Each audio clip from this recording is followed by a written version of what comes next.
지금부터 한 6년 전에 전라북도 순창에 살고 있는 한 젊은 청년 28살 취업을 준비하고 있는 청년에게 전화 한 통이 걸려오게 됩니다. 자기 자신을 서울의 지방검찰청 김민수 검사라고 소개를 하면서 청년의 통장이 범죄 유용이 되었다고 이렇게 이야기를 하면서 전화를 일방적으로 끊으면 처벌을 받을 것이다 라고 이야기를 했어요.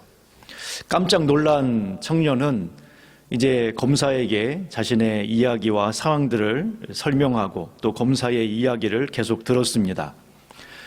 그 검사의 지시대로 은행에 가서 자신이 가지고 있는 전 재산 430만 원을 현금으로 인출을 했습니다. 그리고 그 검사와 11시간을 통화하며 터미널에 가서 버스를 타고 서울까지 올라갔어요. 그리고 그가 이야기했던 서울의 한 주민센터의 한 보관함에다가 그 찾았던 430만 원을 넣고 그 검사와 약속한 장소로 이동을 했습니다. 시간이 지나도 자신과 통화했던 그 검사가 나타나지 않게 되었죠. 나중에 보았더니 그 사람이 돈을 가지고 도망을 간 것입니다. 전형적인 보이스피싱을 당하게 된 거예요.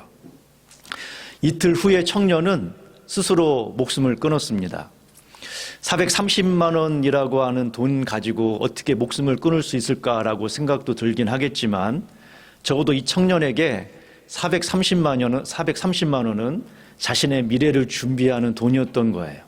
이 청년에게 자신의 인생이, 자신의 미래가 사라졌다라고 하는 그 절망감이 극단적인 선택을 하게 한 것이죠. 정부의 노력으로 인해서 보이스피싱 피해가 점점 줄어들고 있긴 하지만 1년에 2만 건 이상 계속 발생하고 있습니다. 그 피해액이 근데 이제 건수 자체는 줄어들고 있지만 피해액은 계속 늘어나고 있어요. 작년 기준으로 했을 때 우리나라 보이스피싱으로 발생한 피해액이 1조 1,300억입니다. 이게 어느 정도 금액이냐면 우리 바로 옆에 대자연 아파트가 있잖아요. 바로 옆에 대자연 아파트가 있고 좀 밑으로 대각선으로 보면은 사단지 아파트가 있습니다. 원앙마을 사단지가 있는데 대자연 마을 아파트하고 사단지 아파트 전체를 살 수 있는 돈이에요. 얼마큼 큰 피해, 한 해 동안, 단지 한 해 동안 입은 피해가 그 정도입니다. 평균 피해액이 5천만 원입니다. 그러니까 평균 피해액이 5천만 원이니까 더 많은 사람도 있겠죠. 자, 한 몇 년 전에 한 은행 몇 년 전에 병원장이 그 병원에 대출을 받고 자기 가지고 있는 현금을 다 털어서 수십억을 보이스피싱을 당했다라고 하는 뉴스가 텔레비전을 통해서 사람들에게 알려진 적이 있습니다.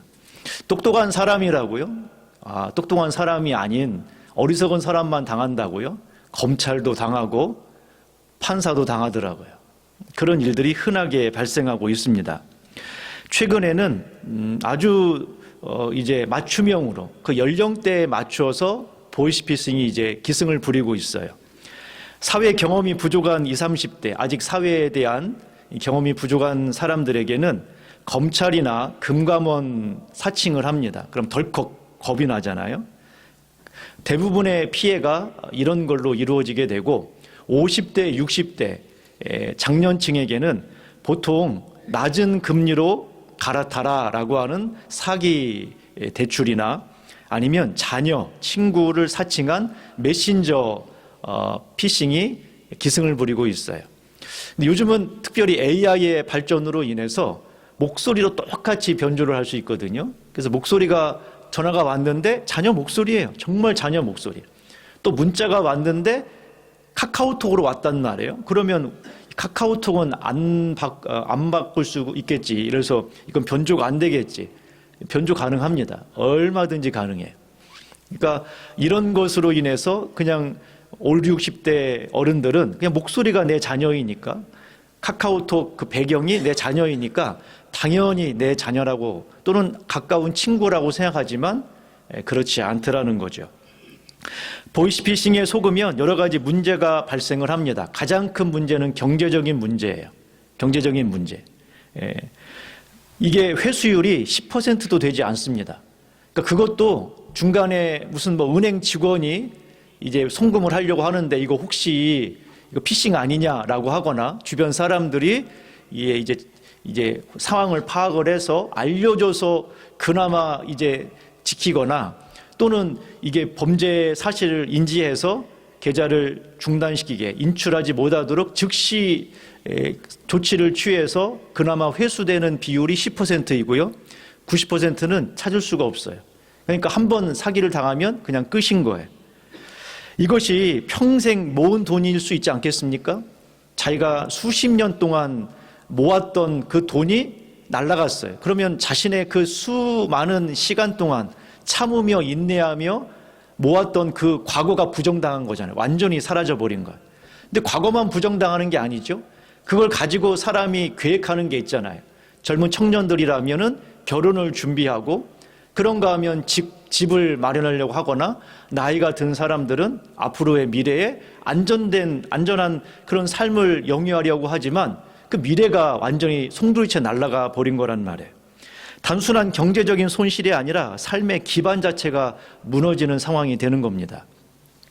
두 번째 문제는 정신적인 문제예요. 이건 피해자들이 대부분 겪는 문제인데 내가 왜 속았을까 스스로 자책을 하죠. 끊임없이 자기 자신에 대하여 내가 왜 속았을까 후회하고 또 자책하며 잠을 이루지 못하고 심지어는 우울증에 걸리는 그런 경우도 흔하게 있습니다. 뿐만 아니라 인간관계에도 문제가 생겨요. 보이스피싱에 한번 속고 나면 아주 가까운 사람에게 사기를 당하거나 이런 보이스피싱에 속게 되면 사람들을 못 믿게 됩니다. 전화 자체를 받는 것이 두렵고 그런가 하면 믿을 만한 공기관에서 보내는 어떤 공문서나 이런 것들도 의심하게 돼요. 경제적인 피해로 인해서 가족 간의 갈등이 생기죠. 그렇죠? 부부 간의 갈등도 생기고 부모 자녀 간의 갈등도 생깁니다. 금액이 크면 클수록 가정의 평화는 깨지게 됩니다. 그 외에도 2차 피해 위험도 있어요. 일단은 보이스피싱을 당하잖아요. 그럼 그 사람은 쉽게 당하는 사람이라는 것을 저쪽에서 이미 정보가 갔잖아요. 그래서 야, 그 잃어버린 돈을 찾아주겠다라고 또 접근을 합니다. 그런가 하면 내가 이미 나의 정보를 다 넘겼어요. 그래서 나하고 상관없이 내 이름으로 된 통장이 개설이 되고 그리고 그것이 범죄 이용이 되는 2차, 3차 피해를 계속 입게 된다는 거예요. 그런 어려움들이 있게 됩니다. 자, 그런데 여기서 중요한 점이 있죠. 보이스피싱이 여러분들에게 전화를 했어요. 딱 보니까 나이가 연세가 많아. 그리고 사는 형편이 그렇게 넉넉하지 않아요. 그래서 제가 원래 보이스피싱인데 제가 당신 사기치려고 했는데 당신 형편이 좀 어려우니 그러니까 내가 안 하겠다 이러든가요? 아까 28살 그 청년에게 취업 준비생이잖아요. 취업이 아직 안 됐으니 전 재산이 430만 원밖에 없으니 너는 조금 예외로 해줄게. 이 사람 안 해야겠다. 내가 양심상 이 사람은 안 하겠다. 이렇게 하든가요? 그렇지 않더라는 거예요. 그 상대가 누구인지 상관없어요. 그가 지금 어떤 형편에 있는지 어떤 상황인지를 전혀 고려하지 아니하고 어떻게 해서든지 그 사람의 돈을 갈취하려고 하는 거죠. 그 돈이 그의 인생에서 얼만큼 중요한 것인지 그의 인생에 얼마나 필요한 것인지는 고려하지 않습니다. 여러분의 인생이 무너지든 스스로 자살을 하든 그의 인생의 가정이 파괴가 되든 아무 상관하지 않고 단지 여러분의 삶에서 그것을 빼앗아 가려고 한다는 거예요. 그러면 정신을 차려야겠죠. 그럼 보이스피싱에 당하지 않으려면 어떻게 해야 되느냐? 의심하라는 거예요. 첫 번째, 의심. 전화가 왔을 때 일단 끊기만 해도 괜찮습니다. 그러면 상대방은 내가 보이스피싱인 걸 제가 아는가 보다 이렇게 생각을 해요. 여러분, 이 보이스피싱을 할 때에 가장 강조하는 것, 그쪽에서 가장 신경을 쓰는 게 뭐냐면 공포심을 조장하는 거거든요. 당신 그 계좌가 범죄에 연루가 됐다. 그래서 당신 처벌받을 수 있다. 공포심을 유발해요. 그리고 아주 긴급성을 강조합니다. 당장 이렇게 해야 된다. 당장 이렇게 해야 된다라고 하는 이 두 가지를 강조해요. 그럼 그 생각에 사로잡혀 버려요. 사람이라는 것은 사로잡혀 버립니다. 공포심이 생기고 당장 내가 이걸 처리하지 않으면 내 인생이 망가진다는 두려움 때문에 이제 걸려 들어가는 거죠. 덫에 걸려 들어가는 거예요. 그래서 일단 전화가 오면 그냥 끊으란 말이에요. 일단 이런 전화, 이상한 전화가 오면 일단 끊어. 자, 근데 아주 가까운 친구예요. 가짜가 아니야. 우리나라 진짜 뭐 믿을 만한 기관인데 여러분한테 전화를 했더니 끊어버려. 자, 답답한 쪽은 누구예요? 여러분이에요? 그쪽이에요? 그쪽이죠. 답답한 사람이 그쪽이니까. 여러분 어떤 식으로든 그 사람이 여러분들에게 전화를 하겠죠. 필요하면. 그러니까 이상하다 싶으면 일단 끊으라고요. 일단 이상하다 싶으면 끊으세요. 아시겠죠? 저는 전화상에 전화가 오잖아요. 외부에서 02로 오면 대부분 받지 않습니다. 02로 오면 거의 받지 않아요. 그리고 답답하면 문자로 와요. 그쪽에서 이러이러한 일로 하니까 준원을 주십시오라고 한단 말이에요. 그럼 그때 가서 확인하면 돼요. 자, 처음에 의심하라는 거예요. 두 번째는 보안을 강화하라는 거예요. 보안을 강화해야 됩니다. 예전처럼 예전에는 잘 모를 때, 그런 게 없을 때에는 핸드폰에 그 주민등록증을 갖다가 막 저장해 두고, 그다음에 인터넷에 올리기도 하고, 이런 것이 크게 큰 문제를 일으키지 않았다면 요즘은 사소한 연락처만으로도 문제를 일으킬 수 있단 말이에요. 주민등록증 하나만 가지고도 범죄에 이용될 수 있습니다.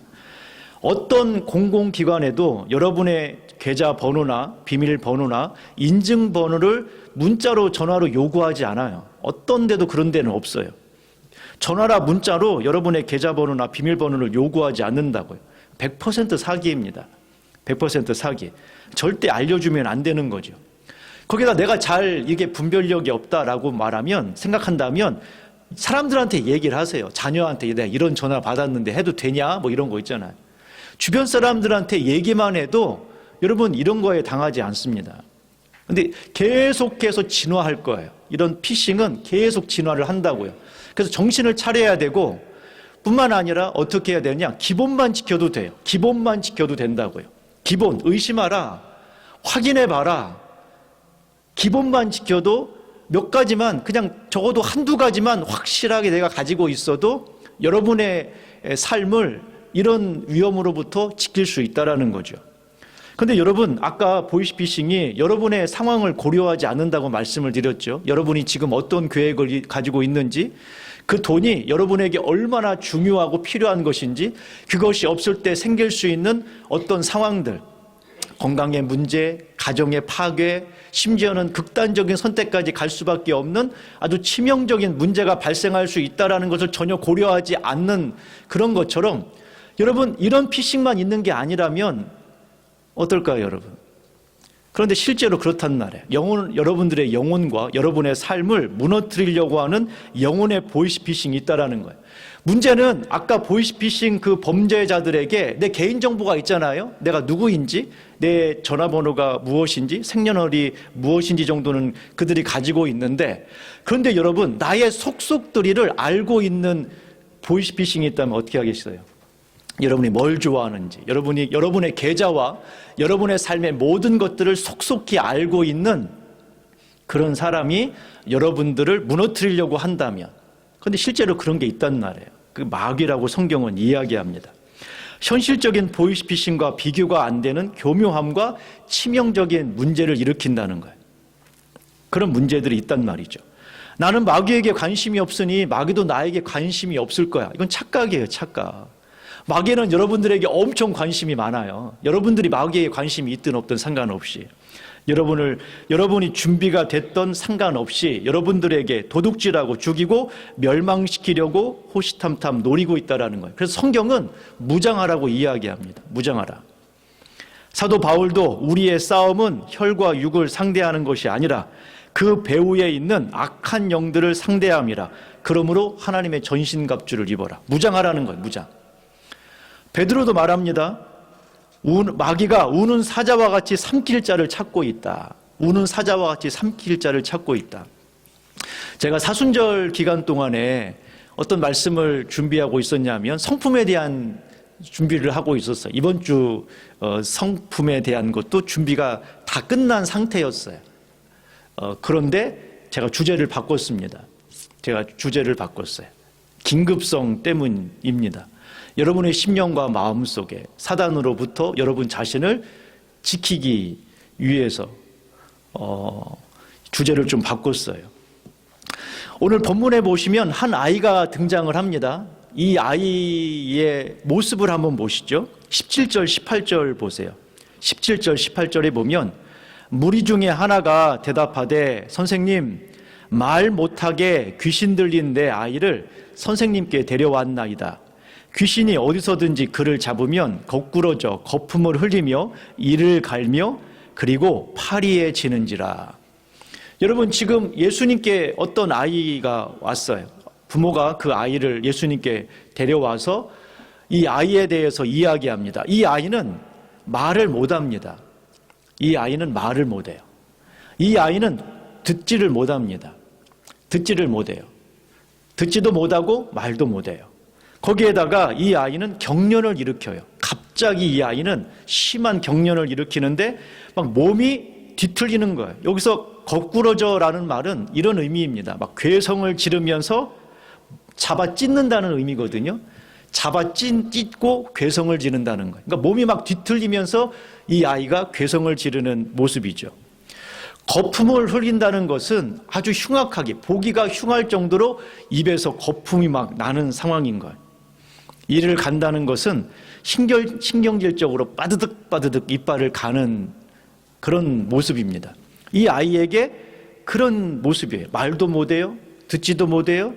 거꾸러지고 경련을 일으키고 입에서 거품이 나오고 이를 가는 모습이 자주 발생을 하는 거죠. 거기에다가 이 아이는 파리해져 간대요. 파리해져 간다는 게 뭐냐면 점점 시들어 간다는 거예요. 뭘 먹어도 시들어 가요. 시들어 갑니다. 생기가 점점 잃어가고 말라가고 있어요. 그런가 하면 죽음의 위협도 있어요. 귀신이 저를 잡으면 불 가운데 물 가운데 던졌나이다. 그런데 그냥 던진 게 아니에요. 죽이려고 던졌나이다 라고 말하고 있어요. 죽이려고 던졌나이다. 이 고통이 일시적으로 끝난 것도 아닙니다. 언제부터 이렇게 되었느냐라고 물어보았더니 어려서부터라고 이야기해요. 어려서부터랍니다. 자, 그러면 이 아이가 겪고 있는 이 고통은 어디서부터 온 거죠? 이 고통의 원인이 어디예요? 어디? 마귀로부터 온 거죠. 성경이 우리에게 그렇게 이야기하고 있어요. 말을 못하게 하고 듣지 못하게 하고 경련을 일으키고 입에서 거품이 흘리고 이를 갈고 생명력이 점점 사라져가고 죽음의 위협 속에 살아가고, 그것이 하루 이틀이 아니라 어려서부터 지금까지 계속 이런 고통 속에 있는 원인은 마귀로부터라는 거예요.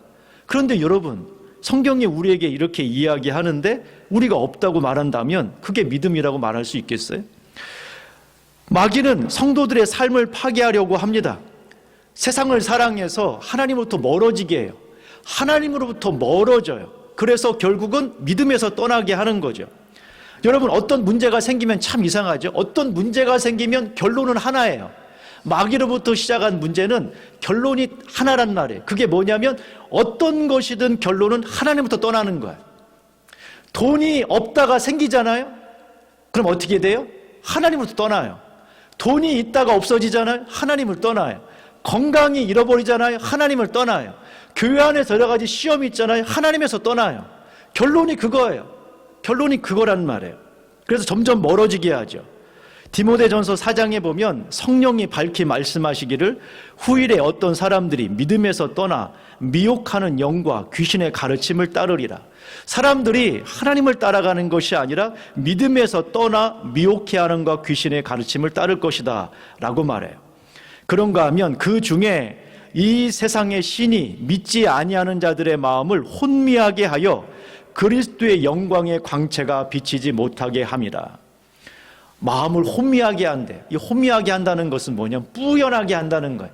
안경 끼는 분들은 겨울 추울 때 버스에 딱 바깥에 춥다가 버스에 딱 들어가잖아요. 그러면 안경이 그냥 확 성에가 껴버려요. 앞에가 안 보이잖아요. 그런 의미예요. 마귀가 그냥 우리의 마음에, 우리의 지혜에, 우리의 생각에 성에를 끼게 해서 어디로 가야 될지, 뭘 선택해야 될지 혼미하게 만드는 그런 상황에 이르게 됩니다.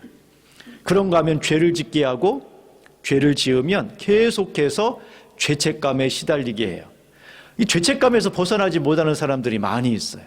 그러니까 예수님이 나를 위해 죽으셨다, 나를 구원하셨다, 소용이 없어요. 그냥 그 죄책감을 갖다가 그냥 마음에 품고 살아가요. 그런가 하면 마귀는 밤낮 참소를 합니다. 비판하고 정죄하게 해요. 여러분, 마귀를 뭐라고 성경이 말하냐면 밤낮 참소하는 자라고 말해요.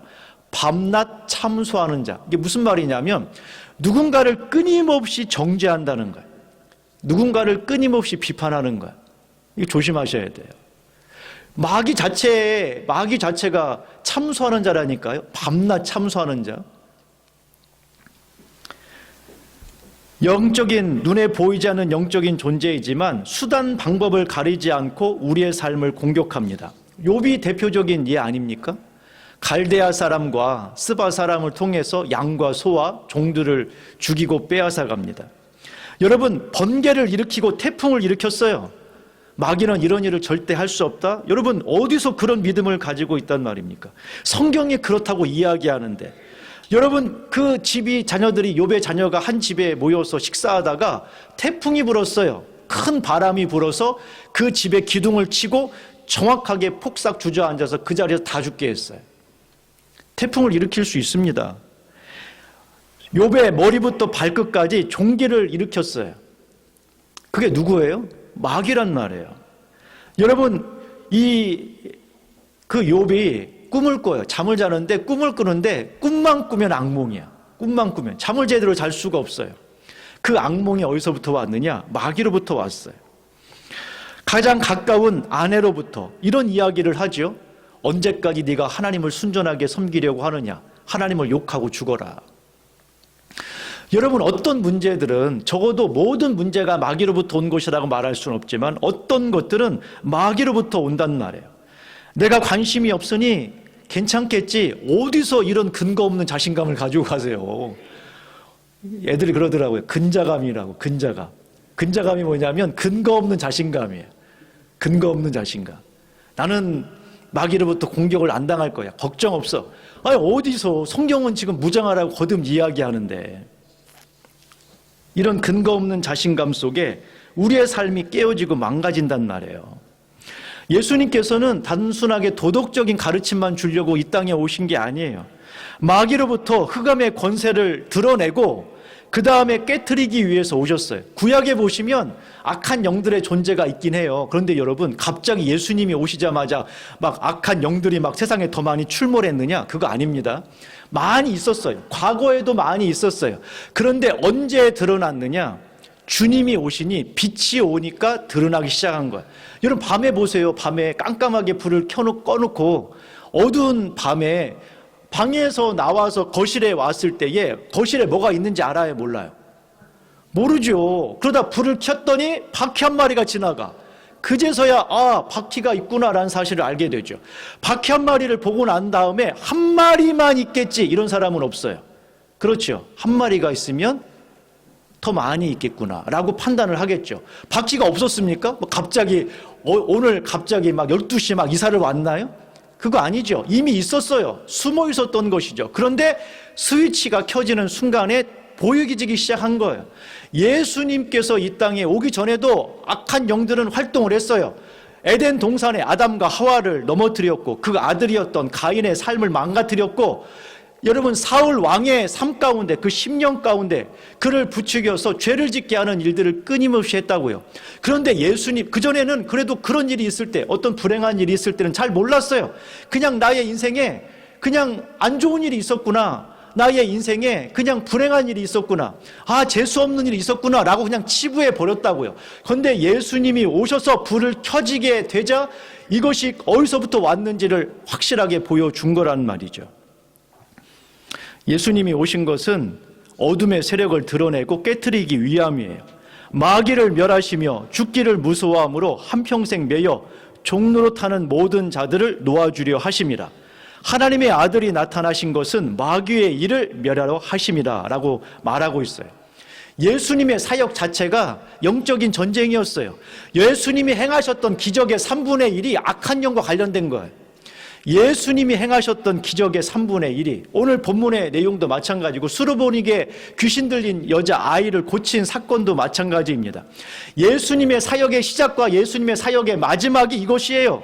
여러분, 예수님이 40일 금식하고 세례 받으시고 그 다음에 돌아와서 회당에 가서 말씀을 전했거든요. 마가복음 1장입니다. 마가복음 1장에서 회당에서 말씀을 전하시는 가운데 귀신 들린 자가 드러났어요. 그리고 예수님께서 그 사람을 치유합니다. 사람들을 대하는 첫 번째 사역이 회당에서 말씀을 전하는 거였고, 그 회당에서 귀신 들린 자를 고쳤어요. 예수님이 예루살렘에 3년 사역 끝나고 나서 올라가셨을 때 십자가를 지기 앞서서 예루살렘에 올라가니까 어떤 사람들이 예수님을 찾아옵니다. 그리고 나서 예수님께, 예수님, 헤롯이 당신을 죽이려고 합니다. 여기를 피하십시오. 이렇게 말해요. 헤롯이 당신을 죽이려고 하니까 여기를 피해라. 그때 예수님이 뭐라고 말씀하셨냐면 이렇게 말씀하셨어요. 오늘과 내일은 내가 귀신을 쫓아내며 병들을 고치다가 제3일에는 완전하여지리라. 자, 그러면 제3일에는 무슨 일이 있는다는 거예요? 3일에는 완전하여지리라. 3일에는 무슨 일이 있을 거라는 거예요? 십자가 지겠다라는 거예요. 3일에는 십자가 지겠다. 그런데 오늘과 내일은 내가 귀신을 쫓아내며 병을 고치다가, 그 얘기는 뭐냐면 내가 십자가를 치는 전날까지 난 이 일을 하겠다라는 거예요. 여러분, 그러면 이게 중요하겠어요? 안 중요하겠어요? 중요하죠. 예수님의 첫 번째, 사람들을 향한 첫 번째 사역이 이거였고, 마지막 십자가를 지는 전날에도 이렇게 하고 있다면 예수님의 사역 전체가 이것이라고 말씀드릴 수 있지 않겠습니까? 거기에다가 오늘 아주 재미있는 표현이고 우리에게 아주 심각한 도전을 주는 말씀이에요. 여러분, 18절, 19절 보세요. 18절, 19절. 귀신이 어디서든지 그를 잡으면 거꾸러져 거품을 흘리며 이를 갈며 그리고 파리해지는지라. 내가, 아이 아버지가 하는 말이에요. 내가 선생님의 제자들에게 내쫓아 달라 하였으나 그들이 능히 하지 못하더이다. 그러니까 예수님이 그 자리에 있지 않았거든요. 다른 데 있었는데 예수님의 제자들에게 이 아이를 고쳐달라, 귀신 들린 내 아이를 고쳐달라라고 부탁을 했더니 당신의 제자들이 못 고치더이다 이렇게 말해요. 자, 그러자 19절 보세요. 대답하여 이르시되 믿음이 없는 세대여, 내가 얼마나 너희와 함께 있으며 얼마나 너희를 참으리요. 자, 여기서 느껴지는 주님의 마음이, 감정이 어떤 감정이에요? 단순하게 그냥 여기서 느껴지는 주님의 감정, 답답함과 분노와 이런 감정이잖아요. 그런데 뭐 잘못했다고? 뭐 잘못했다고요? 뭘 잘못했다고? 주변 거 말고 뭘 잘못했다고? 본문에서 얘기하는 걸 보세요. 뭘 잘못했다고? 귀신을 쫓아내지 못했다고 지금 화를 내고 계시는 거예요. 지금 기도 안 한 걸 얘기하는 게 아니에요. 그건 그 다음 문제인 거고, 지금 뭘 가지고 주님이 답답해하고 화가 나 있냔 말이에요. 내가 언제까지 너희와 함께 있으며 언제까지 너희를 참으리요. 그러면 지금 이 말이 무슨 말이에요? 이미 제자들은 어떤 상태가 되어 있어야 돼요?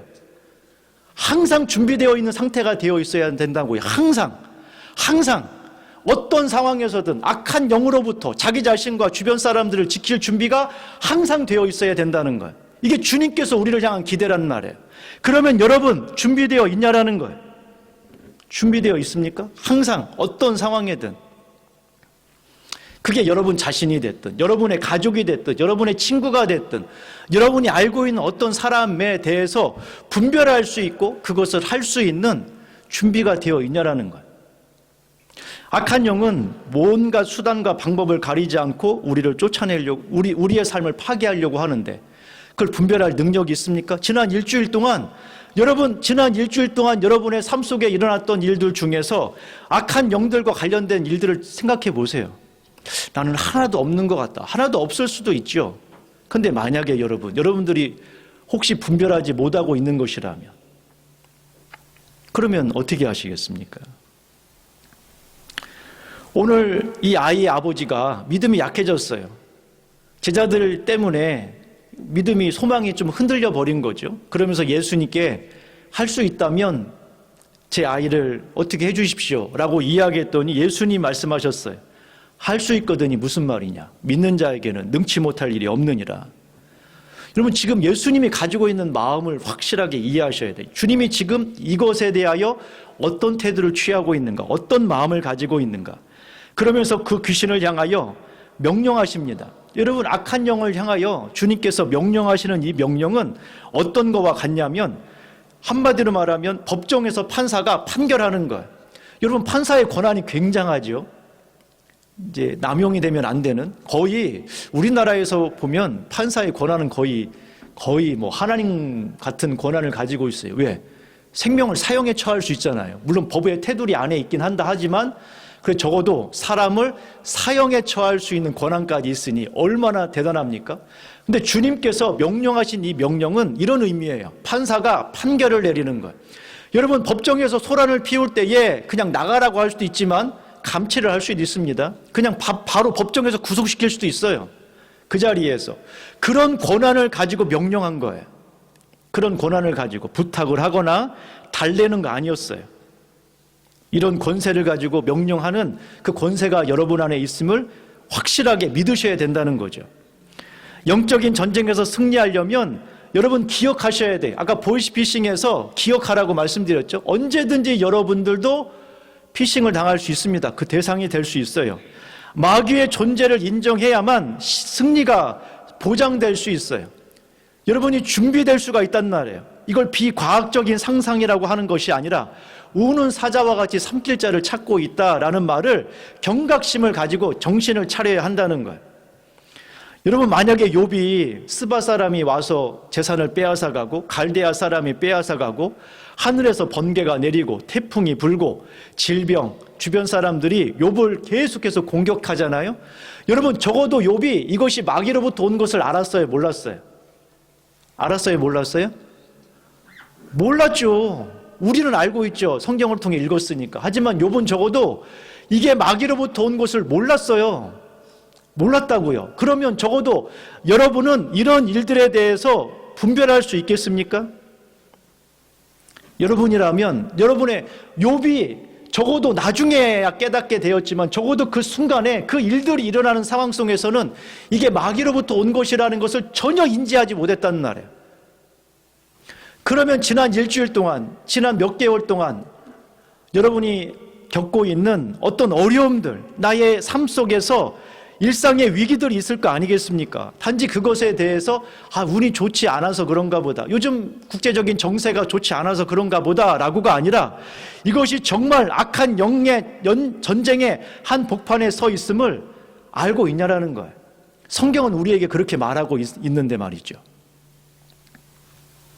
영적인 전쟁의 한 복판에 여러분들이 있습니다. 지금 현재 여러분들이 준비되어 있느냐 안 되어 있느냐 상관없이 준비된 자는 사는 것이고 준비되지 못하는 빼앗기는 상황이 되는 거예요. 준비되는 자는 무장하여 이기는 것이고 준비되지 못한 자는 계속해서 당하는 상황이 될 거란 말이에요. 그래서 기억해야 돼요. 우리가 영적인 전쟁 중이라는 것을. 그리고 마귀에게 단호하게 대적해야 됩니다. 성경은 우리에게 복잡하게 이야기하지 않아요. 어렵게 이야기하지 않는단 말이에요. 마귀를 대적하라. 그러면 피할 것이다. 계속해서 대적하라는 것이죠. 뭔가 잘못되어 가고 있다면 그것이 악한 영으로부터 온 것인지 잘 모른다면 일단 대적하시라는 거예요. 아까 말했잖아요. 보이스피싱에서 뭔가 이야기해요. 제가 검찰청인데요. 여기 은행인데요. 여기 금감원인데요. 라고 이야기하면 잘 모르겠어요. 어떻게 해야 돼요? 끊으라니까요. 일단 끊으라고. 일단 끊으면 여러분 많은 문제가 해결이 돼요. 내가 내 삶에 있어서 뭔가 내 마음이 자꾸 힘들고 어려워. 외부적인 것은 다 괜찮은데, 모든 것이 평안한데 내 마음에는 평안함이 없어요. 나는 평안한데 내 주변에 가족들이, 주변 사람들이 어려움에 있어요. 또는 내가 알고 있는 친구들이라든지 교회라든지, 여러분 지금 나라의 위기나 좀 한 사람의 미치가니 같은 한 사람으로 인해서 전 세계가 지금 위험에 처해 있잖아요. 지금보다 앞으로가 더 위험한 상황 아니겠습니까? 미국 대통령이 빨리 내려와야 될 것 같은데. 그러면 여러분 이것이 단순하게 그냥 그 사람의 문제라고 아니라 지금 세상이 어떻게 돌아가고 있는가, 악한 영이 지금 그 가장 강력한 영향력을 가지고 있는 사람을 통해서 세상을 좌지우지하고 있구나라고 깨어 있어야 된다는 거예요. 여러분이 누군보다도 영향력을 가지고 있는 사람이라면 더 조심하셔야 합니다. 휘둘려요. 그냥 가정 자체가 휘둘린다고요. 그 사람으로 인해서. 마귀를 대적하시라는 거예요. 잘 모르겠어요? 그러면 그냥 대적하세요. 예수님의 이름으로 악한 영들이 우리의 삶에 도사리고 있다면 떠나가라. 내 마음에 어려움과 염려와 걱정들이 있는 것이 하나님으로부터 온 것이라면 가지고 있어야겠죠. 하지만 그게 아니라는 말이 성경 어디에 두려워하라 어디 있어요? 너희들의 마음에 염려하라. 항상 염려하라. 쉬지 말고 두려워하라. 범사에 걱정하라. 이게 하나님 너희를 향한 하나님의 뜻이니라. 아니 성경을 가져와 보세요. 어디에 있어요? 어디에? 그러면 그것이 아니라면 이건 내 것이 아닌 거죠. 하나님은 온 것도 아니에요. 하나님이 주시는 것은 의와 희락과 평강이라고 했어요. 하나님의 나라에 하나님으로부터 오는 것들은 의와 평강과 희락이에요. 내 안에 하나님 안에 오는 평강과 희락이 사라졌다면 나는 지금 주님으로부터 멀어진 거라고요. 고양이들이 따뜻한 걸 좋아합니다. 겨울이 되면 자동차가 지하 같은 데 가면 고양이들이 본네트에 올라와 있어요. 왜? 따뜻하니까. 재밌는 건 뭐냐면은 시골에서 이게 이제 그 불을 이렇게 피우잖아요. 이게 솥에다가 이제 불을 뗀단 말이에요. 그럼 나중에 이제 온기가 좀 사라질 때 고양이들이 그 앞에 이렇게 모여 있습니다. 저는 어렸을 때 키우다 보니까 고양이들이, 그래서 얘네들이 얼마나 웃기냐면 너무 가까이 가요. 그 수염도 타요, 수염도. 가까이 가지 말아야 되는데 이게 따뜻하니까 그 앞에서 이렇게 해가지고서 이게 따뜻해지니까 수염도 타고 막 그런데도 그대로 가요. 근데 여러분 생각해 보세요. 아니 내가 불 가운데 있으면 내 몸은 어떻게 해야 돼요? 따뜻해져야 되죠, 당연히. 아니 내가 불 가운데 있는데, 불 앞에 있는데 내 몸이 덜덜덜 떤다? 뭔가 이상한 거죠. 그러면 내가 지금 눈을 감고 있어요. 눈을 감고 있는데 내가 몸이 떨고 있어요. 그러면 지금 우리가 지금 불 가운데 있습니까? 아니면 추운 데 가운데 있는 거예요? 추운 데 가운데 있는 거죠.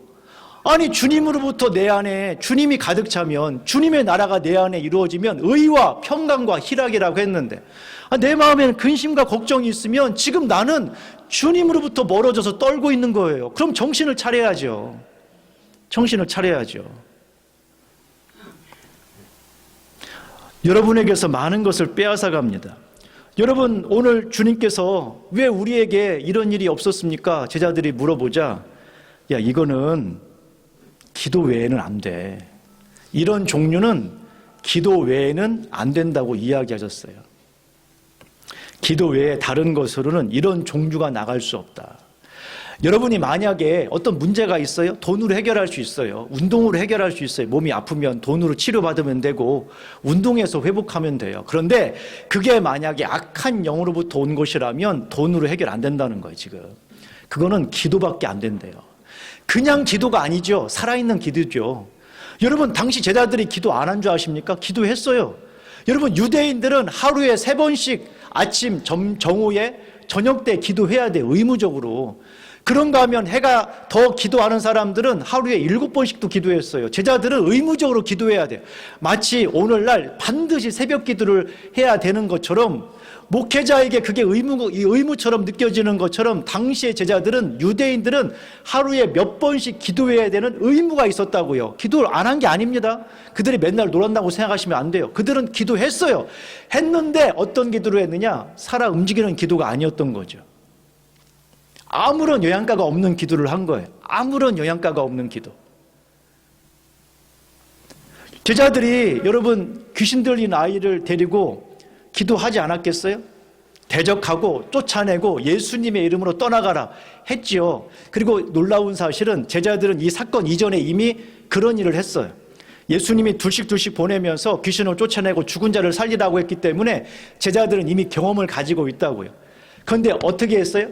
경험을 가지고 갔다고요. 경험을 가지고. 기도해야 되는데 내가 예전에 이렇게 했으니까 효과적으로 잘 됐어. 그러니까 지금도 하면 되겠지. 아니래요. 경험 가지고 안 된대요. 기도해. 기도하라고 이야기하는 거예요. 기도 외에는 안 된대요. 기도 외에는 이런 종류가 나가지 않아요. 기도 외에는 여러분의 삶에 변화가 없어요. 기도 외에는 여러분의 가정에 회복이 안 된다고요. 그래서 기도하셔야 돼요. 정신을 차리고. 집에 들어가면서 이 가정의 주에 은혜가 넘치게 하여 주시옵소서. 이곳이 하나님의 나라가 되고 하나님의 통치가 되고 하나님의 은혜가 우리의 심령 가운데 우리 자녀들 한 사람 한 사람 속에 있게 하여 주시옵소서. 기도하시라는 것 선포하시고, 혹시나 뭔가 이상해, 뭔가 불편한 일이, 조그마한 불편한 일이 발생을 했어요. 그러면 어떻게 해야 돼요? 이것이 그냥 우연히 일어난 사건이 아니라 악한 영으로부터 온 것이라면 그러면 대적해야 되죠. 혹시 이것이 악한 영으로부터 온 것이라면 이 문제를 악화시키는 영들은 떠나가라. 주님, 이 문제가 주님 안에 잘 해결되게 해주십시오라고 기도하셔야 된다는 거예요. 기도 외에는 이런 유가 나갈 수 없대요. 기도 외에는 이런 유가 나갈 수 없대요. 정신을 바짝 차리고 믿음으로 살아가는 우리가 되기를 간절히 소망합니다.